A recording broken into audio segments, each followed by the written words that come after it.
السلام علیکم ورحمۃ اللہ وبرکاتہ۔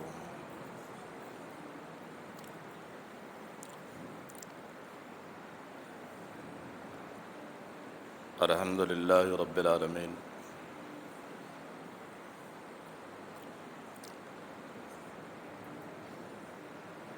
بالعاقبۃ المتقین، والصلاۃ والسلام علی سید المرسلین۔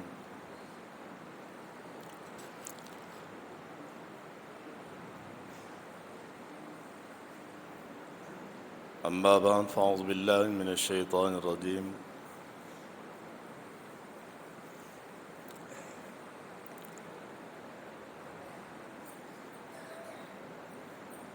یا ایھا الذین آمنوا استعینوا بالصبر والصلاۃ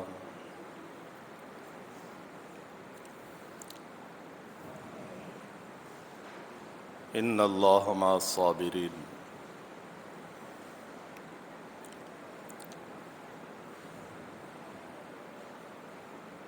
رب اشرح لی صدری ویسر لی امری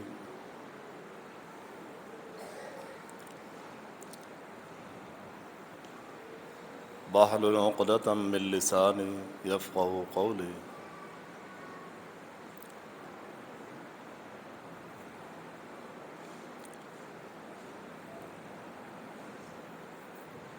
ہمارے لیے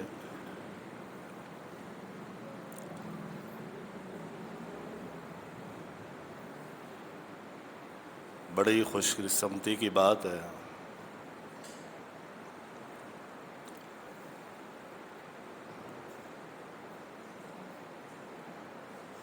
کہ ایک مرتبہ پھر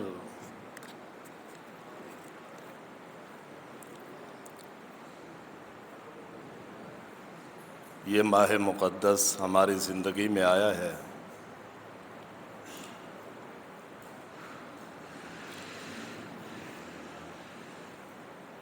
سب سے پہلے تو دعا ہے اللہ رب العالمین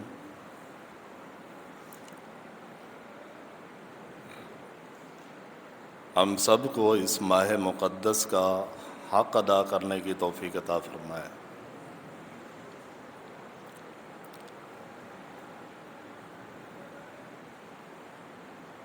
اگر حقیقت کی نظر سے دیکھا جائے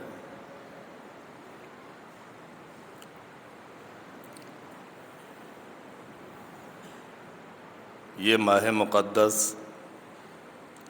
ماہ رمضان اور روزہ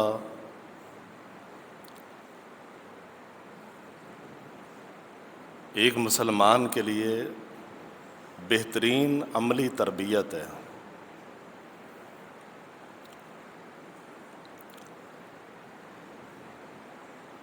مختلف چیزوں کی اسی ایک روزے کی عبادت میں تربیت ہوتی ہے، پریکٹس ہوتی ہے۔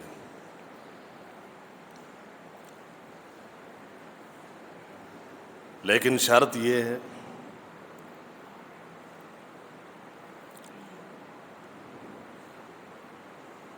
کہ یہ روزے جیسی عبادت کو عبادت سمجھ کر کیا جائے، عادت اور رسم سمجھ کر نہ کیا جائے۔ آج ہمارے معاشرے کا یہ المیہ ہے۔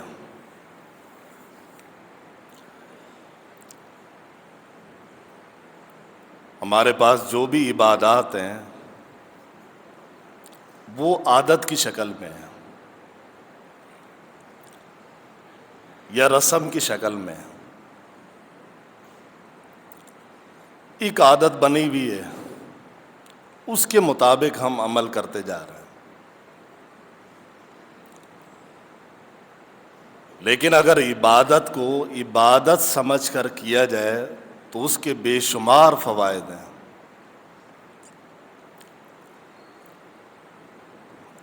اب یہی روزہ،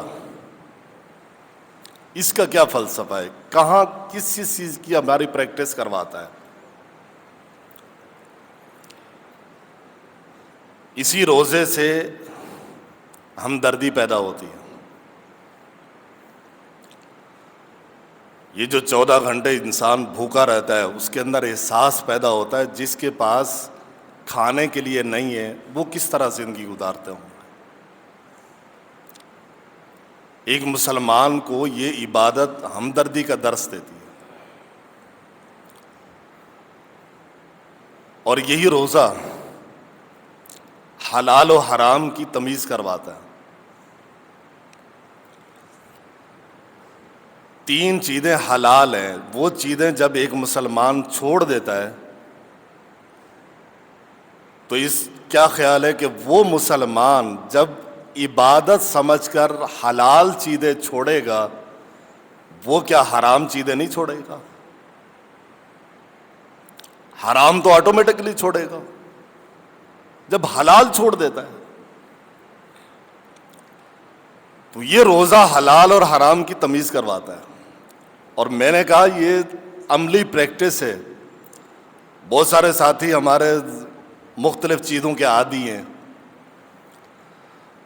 اور یہ بھی سننے میں آ رہا ہوتا ہے کہ روزے میں ہمیں کچھ نہیں ہوتا، 14 گھنٹے صبر کر لیتے ہیں لیکن اس کے بعد برداشت نہیں ہوتا۔ اللہ تعالیٰ نے پریکٹس کروا دی کہ اگر چھوڑنا چاہو تو چھوڑ سکتے ہو، نہ چھوڑنا چاہے نہ چھوڑیں۔ جب 14 گھنٹے چھوڑ سکتے ہیں، اس کے بعد جاگنے کے کتنے گھنٹے ہوں گے، سونے کے گھنٹے ملائیں کتنا ٹائم بچے گا؟ تو اللہ تعالیٰ یہ روزے کی ایک پریکٹس کروا رہا ہے، ایک ٹریننگ ہے ہماری، لیکن اگر بطور عبادت اس کو لیں تو اسی سے ہمدردی پیدا ہوتی ہے، حلال و حرام کی تمیز ہوتی ہے، اسی سے احساس پیدا ہوتا ہے ایک روزے کی عبادت سے۔ اور اسی روزے کے فلسفے میں سے ایک فلسفہ صبر بھی ہے۔ آج میں نے جو تھوڑی سی بات کرنی ہے وہ صبر کے حوالے سے کرنی ہے۔ جگہ جگہ آپ کو صبر کا درس ملے گا۔ کسی سے مسئلہ ہو گیا، پھڈا ہو گیا، حدیث میں آتا ہے اس کو کہہ دیں میرا روزہ ہے، صبر۔ بھوک لگ رہی ہے، پیاس لگ رہی ہے، صبر۔ اللہ نے روزے کی بات رکھی،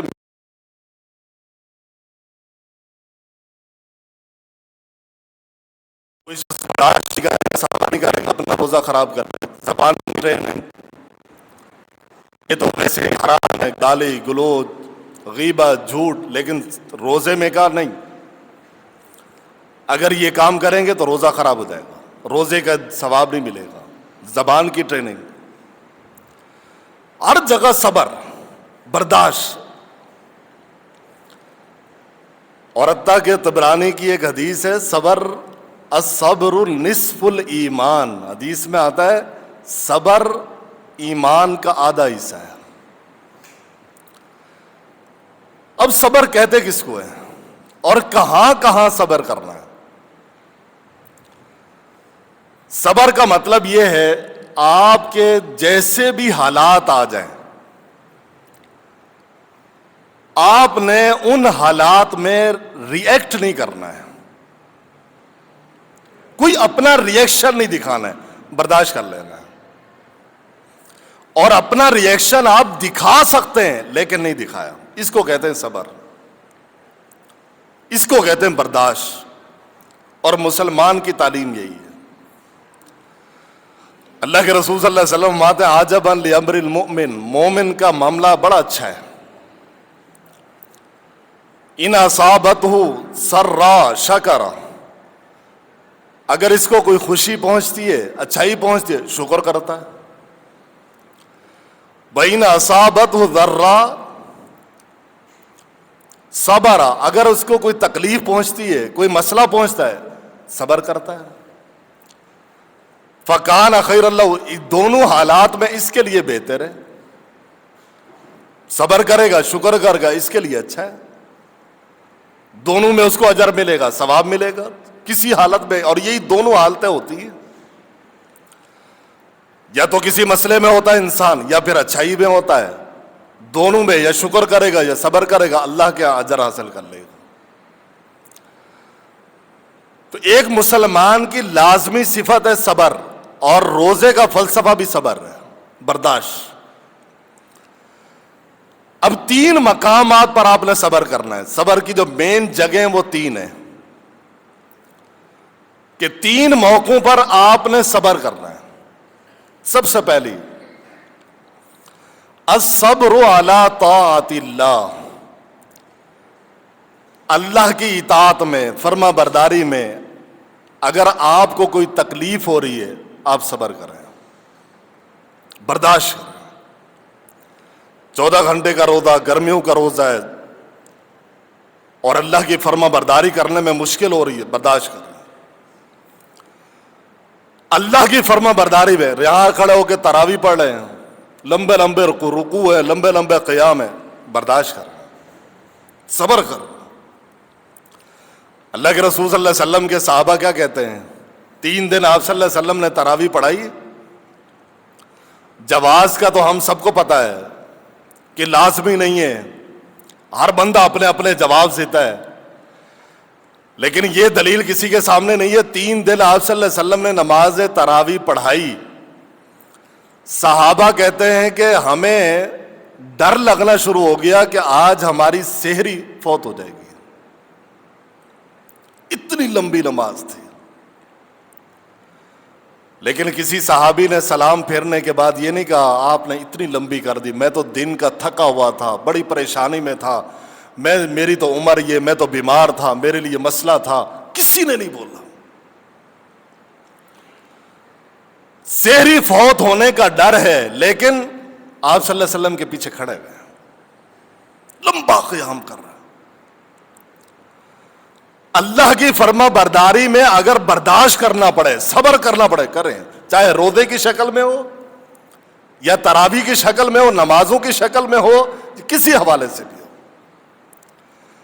اور آپ اللہ کے لیے صبر کریں گے تو اللہ اس کا جو نعم البدل دے گا آپ کے وہم و گمان میں ملیں گے. یہی روزہ اللہ کے رسول صلی اللہ علیہ وسلم فرماتے ہیں الصوم لی وانا اجزی بہ، یہ روزہ میرے لیے اور اس کا بدلہ بھی میں دوں گا. جس نے میرے لیے کھانا پینا چھوڑا گرمی میں، اس کا بدلہ بھی میں دوں گا.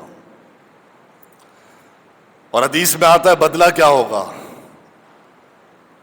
اور بھی بہت سارے بدلے ہو سکتے ہیں. ایک بدلہ کا ذکر ہے حدیث کے اندر کہ قیامت کے دن ایک شخص آئے گا، حقوق لینے والے اس کے پاس پہنچیں گے، اللہ تعالیٰ اس کی نمازیں، اس کی زکاتیں، اس کے حج، ساری نیکیاں تقسیم کر دے گا.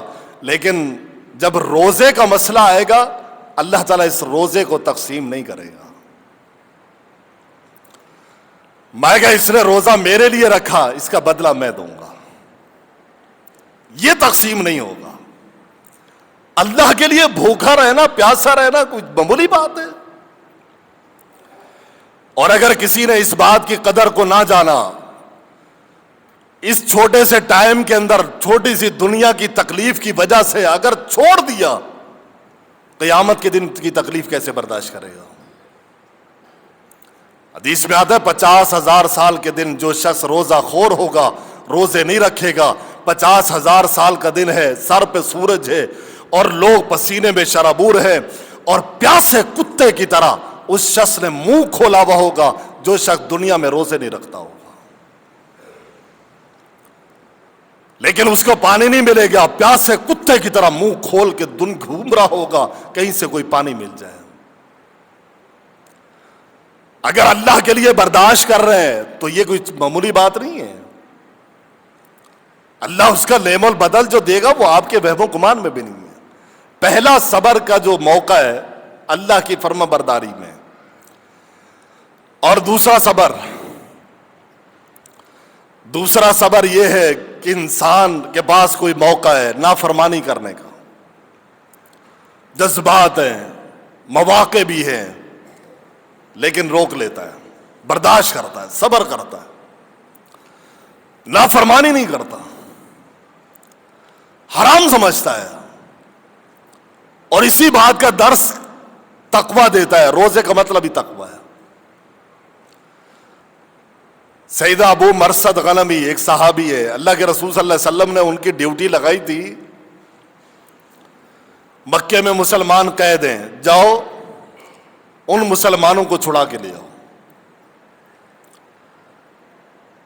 اب یہ صحابی وہاں پر مکے میں گئے، رات میں ان قیدیوں کو چھڑاتے تھے، وہاں سے نکالتے تھے، اور رات کا ٹائم میں ایک عورت کی نظر پڑ گئی، عناق نامی عورت، مسلمان ہونے سے پہلے ان سے تعلق تھا، شناسائی تھی، اس نے پہچان لی، دعوت دی، رات میرے ہاں گزارو۔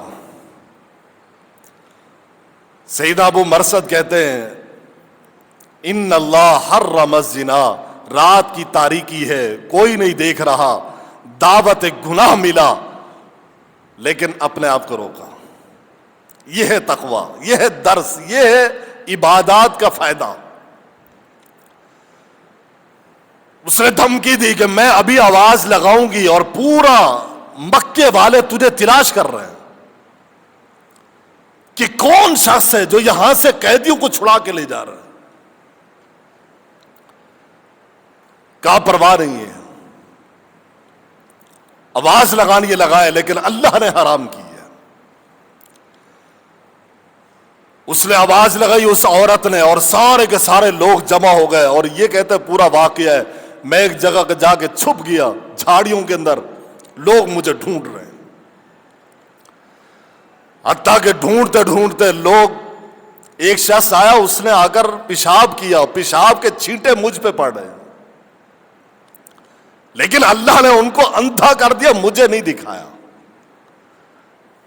یہ ہے موقع ملنے کے باوجود گناہ نہیں کیا، یہ ہے صبر۔ یہ دوسری جگہ ہے صبر کرنے کی، اور یہی فلسفہ رمضان کا ہے، یہی فلسفہ روزے کا ہے۔ اگر یہی صبر ہمارے اندر آ گیا تو ہم کامیاب ہیں، اور اگر یہ صبر نہیں آیا تو ہم کامیاب نہیں ہوئے۔ تیسرا صبر، دنیا میں رہتے ہوئے حالات مختلف آتے ہیں، کبھی مصیبت، کبھی پریشانی، کبھی تکلیف، کچھ بھی آ جاتا ہے، لیکن صبر کر رہا ہے، برداشت کر رہا ہے، اس کو اللہ کی رضا سمجھے کہ اللہ نے جس حال میں رکھا اچھا ہے۔ اس کے لیے سب سے بڑی مثال ہمارے لیے انبیاء کی جماعت ہے۔ 13 سال صرف آپ صلی اللہ علیہ وسلم اور آپ کے ساتھیوں کو صبر کے علاوہ کوئی درس نہیں تھا، مکی دور میں کچھ نہیں کر سکتے تھے۔ یوسف علیہ السلام نے کیا کیا، بھائیوں نے کیا کیا، صبر۔ ایوب علیہ السلام کافی سال تک بیمار رہے، ایک لفظ اپنی زبان سے شکوے کا نہیں نکالا، یہ ہے صبر۔ ایک صحابی کو گھر والوں نے کہا، گھر میں کھانے کے لیے کچھ نہیں ہے، جائے خلیفے سے کہے کچھ کھانے کے لیے دے دے، اور صحابی کیا کہتا ہے، مجھے شرم آتی ہے، میں جا کے بولوں مجھے اللہ نے کھانے کے لیے نہیں دیا، اللہ کی جا کے شکایت کروں، مجھ سے نہیں ہوتا ہے۔ مسجد چلے گئے، گھر سے نکلے مسجد چلے گئے، جا کے 2 رکعت نماز پڑھی، اللہ سے دعا کہ اللہ، گھر والے یہ کہتے ہیں لیکن وہاں جا کے کہنا یہ تیری شکایت ہے، میں اس خلیفہ کے پاس میں نہیں جا رہا، یہ ہے برداشت۔ خلیفے تک آواز پہنچ گئی، گھر میں راشن انہیں بھیج دیا، لیکن اس کے پاس جا کر یہ نہیں بتایا کہ میرے پاس کھانے کے لیے نہیں ہے۔ ایک صحابی کے پاس کپڑے نہیں ہیں، نماز پڑھتا ہے فوراً جاتا ہے، گھر میں ایک ہی کپڑا۔ ایک دن اللہ کے رسول صلی اللہ علیہ وسلم نے پوچھا، فوراً چلے جاتا، خیریت تو ہے؟ آپ صلی اللہ علیہ وسلم کو اس سے پہلے نہیں بتایا۔ اللہ کے رسول صلی اللہ علیہ وسلم نے جب پوچھا تو فرمایا کہ اب بتانا پڑے گا۔ کہا میرے گھر میں صرف ایک چادر ہے، میں وہی چادر اوڑھ کر آتا ہوں نماز پڑھنے کے لیے، میری بیوی چٹائی اوڑھ کے بیٹھ جاتی ہے، میں یہاں سے واپس جاتا ہوں، وہی چادر میری بیوی اوڑھتی ہے، نماز پڑھتی ہے، میں چٹائی اوڑھ کے بیٹھ جاتا ہوں۔ اللہ کے رسول صلی اللہ علیہ وسلم نے صحابہ سے فرمایا اس کو کپڑے پہناؤ، اپنے ساتھی کو کپڑے پہناؤ، لیکن کسی کے سامنے شکوہ نہیں کیا۔ یہ ہے صبر، یہ ہے برداشت۔ کی سوچ کیا تھی؟ سوچ یہ تھی کہ اگر کسی کے سامنے اپنے حالات کا شکوہ کروں گا تو اللہ کی شکایت ہوگی. کیا اللہ نے مجھے ایسا رکھا ہوا ہے؟ اللہ کی شکایت کروں جا کے؟ اسی لیے کچھ نہیں کہتے تھے, صبر کرتے تھے. تو اگر کوئی تکلیف آئے, مسائل آئے, حالات آئے, صبر کریں, برداشت کریں, اور اللہ تعالیٰ نے اس کا نعم البدل بھی دینا ہے. اگر کوئی مسلمان ایسا ہو جائے کہ وہ اللہ کی فرما برداری میں بھی صبر کرے, وہ نافرمانی سے بچنے میں بھی صبر کرے, وہ حالات کے خراب ہونے پر بھی صبر کرے, پھر اس کے لیے اللہ تعالیٰ نے نعم البدل بھی رکھا ہے. حدیث میں آتا ہے اگر کسی کا بیٹا فوت ہو جائے, اللہ تعالیٰ فرشتے کو بھیجتا ہے جاؤ, اور فرشتہ جب اللہ تعالیٰ کے بعد واپس جاتا ہے پوچھتا میرے بندے نے کیا کہا, تو فرشتہ یہ رپورٹ دیتا ہے تیرے بندے نے تیری تعریف کی, انا للہ و انا الیہ راجعون, یہ دعا پڑھی اور تیری تعریف کر رہا تھا. اللہ تعالیٰ فرماتا ہے جاؤ اس کے لیے جنت کے اندر بیت الحمد کے نام سے ایک جنت کا گھر تیار کر دو. ایسے مشکل ٹائم میں بھی میری تعریف کر رہا ہے, جنت کا گھر تیار کر دو اس کے لیے. اور اگر کوئی صبر کرے گا اس کا نعم البدل بھی ہوگا. اور ایک مثال, شاید قیامت تک ایسا واقعہ دوبارہ نہ ہو. ام سلیم بڑا مشہور واقعہ ہے. بیٹا بیمار ہے, بیٹا بیمار ہے, شوہر کسی کام سے باہر گیا, رات میں واپس آیا, شوہر واپس آیا, پوچھا بیٹے کا کیا حال ہے. ابو طلحہ صحابی ہیں اور ام سلیم کہتی ہے ماں ہے. ذرا تصور کریں, یہ ہیں صحابہ. ہم میں اور صحابہ میں یہ فرق ہے کہ اللہ کے دین کی بات سنتے تھے, من بان اس پہ عمل کرتے تھے, اس کے مطابق زندگی گزارتے تھے. ابو طلحہ واپس گھر آئے, ام سلیم سے پوچھا بیٹے کا کیا حال ہے.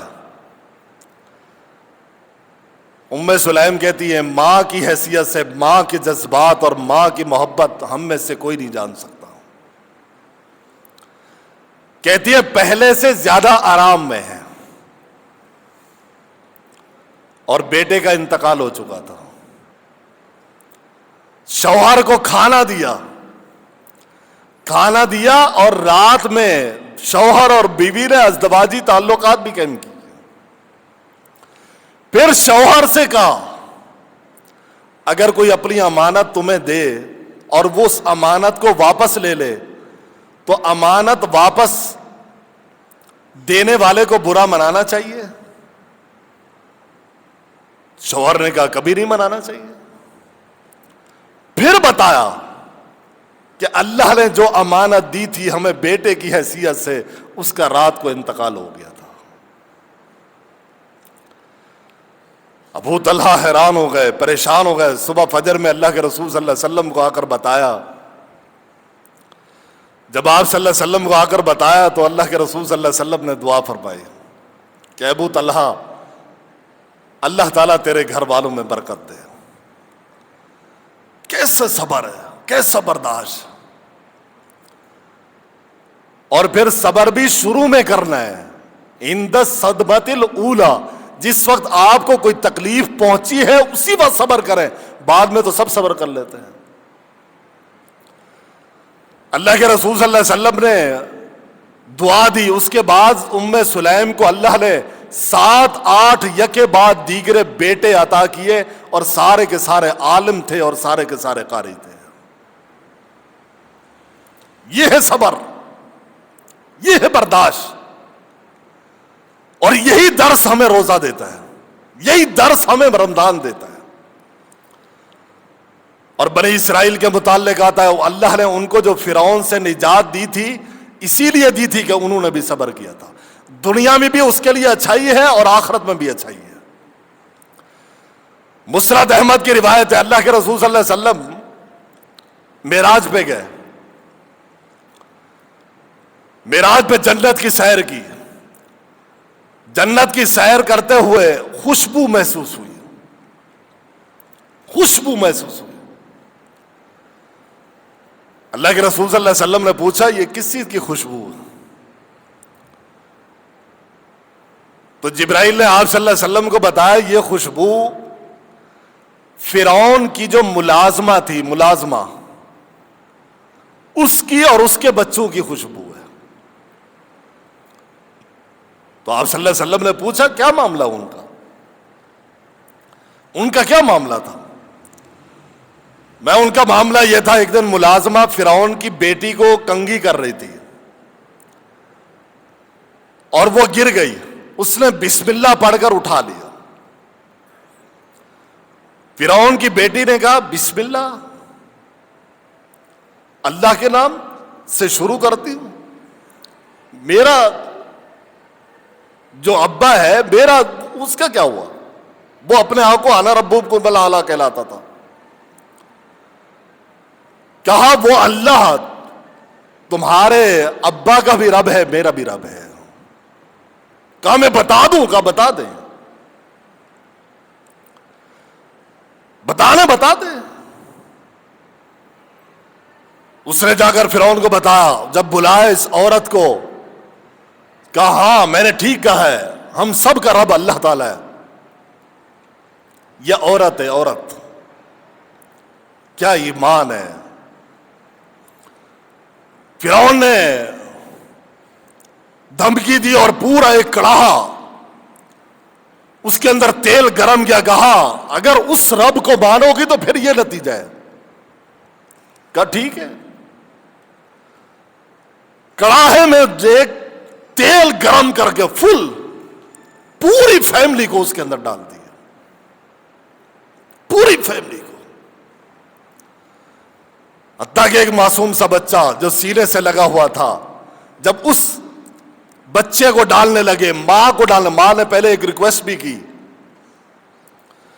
کہ ٹھیک ہے ہمیں اس میں ڈال لو، ایک ریکویسٹ ہے میری، اگر پوری کرو تو ہم سب کی ہڈیاں ایک ہی کپڑے میں ڈال کر قبر میں دفن کر دینا۔ چھوٹا سا بچہ ماں کے سینے سے لگا ہوا، تصور کریں۔ آج ہم دین کے لیے کتنی قربانیاں دیتے ہیں، کتنا برداشت کرتے ہیں، کتنا صبر کرتے ہیں، چھوٹی چھوٹی سی باتیں ہم سے برداشت نہیں ہوتی، ہمیں صبر نہیں ہوتا، اور جس کی وجہ سے ہم دین کے حوالے سے پیچھے رہ جاتے ہیں۔ اور یہ عورت ہو کر اپنے پوری فیملی کو قربان کر دی ہے۔ چھوٹا سا معصوم بچہ ہچکچائی، ماں تھی، بیٹے نے بولا یا اماں اقتحمی فإن عذاب الدنیا اہون من العذاب الآخرہ، اے میری ماں چھلانگ لگا دو، یہ دنیا کی تکلیف، یہ عذاب آخرت کے مقابلے میں بہت تھوڑا ہے، بہت تھوڑا ہے۔ آخرت کے عذاب اور تکلیف کے مقابلے میں دنیا کی تکلیف بہت تھوڑی ہے۔ اور اللہ کے رسول صلی اللہ علیہ وسلم کو بتایا گیا کہ یہ وہ فیملی ہے جس کو اللہ نے جنت میں بھیجا، آج اس کی خوشبو آپ محسوس کر رہے ہیں۔ بات یہ ہے کہ صبر کیا اللہ کے دین کے لیے۔ تو میں بھی یہی کہوں گا، اگر قیامت کے دن کے عذاب اور تکلیف، 50,000 سال کے دن، محشر کا میدان، وہاں کی تکلیف سے اگر بچنا ہے تو پھر دنیا میں دینی حوالے سے جو تکلیف آتی ہے اس پہ صبر کریں، دنیا میں تکلیف برداشت کریں، اور انشاءاللہ یہ تکلیف ہمارے لیے آخرت میں پیش خیمہ بنے گی، آخرت کی تکلیفات سے ہمیں بچائے گی، آخرت کی پریشانی سے ہمیں بچائے گی۔ اور اس کے لیے بہترین موقع ہمارے پاس یہ رمضان کا موقع ہے۔ اس میں عبادات کر کے، فرائض کی پابندی کر کے، گناہوں سے بچ کے، محنت کر کے، تکلیفات برداشت کر کے اپنے آپ کو جہنم کی اور آخرت کی تکلیفات سے بچا لیں۔ میرا یہی مقصد تھا، اور اگر یہی صبر والی صفت بھی ہمارے اندر آ گئی تو انشاءاللہ یہ ایک صفت ہی اللہ نے جنتیوں کی جہاں بھی صفات بیان کی ان میں سے ایک صفت یہ بھی بیان کی، انہوں نے بڑا صبر کیا۔ اولئک یجزون الغرفۃ بما صبروا، ان کو بدلہ ملے گا جنت کے بالا خانے، کیونکہ انہوں نے صبر کیا تھا۔ جنت میں جانے کا ایک عمل صبر بھی ہے، اگر یہی صبر ہمارے اندر آ گیا انشاءاللہ امید ہے اللہ تعالی ہمارا ٹھکانہ بھی جنت کے بالے خانے بنائے گا۔ تو میں یہی دعا کروں گا اللہ تعالی ہم سب کو اس ماہ رمضان کے مقاصد اور اس کا فلسفے اور اس کے میسج پر صحیح معنی میں ہم سب کو عمل کرنے کی توفیق عطا فرمائے، اور اللہ تعالی ہمیں صحیح معنی میں اس ماہ مقدس کا حق ادا کرنے کی توفیق عطا فرمائے، اور زیادہ سے زیادہ نیکیاں کرنے کی توفیق دے۔ وما علینا الا البلاغ۔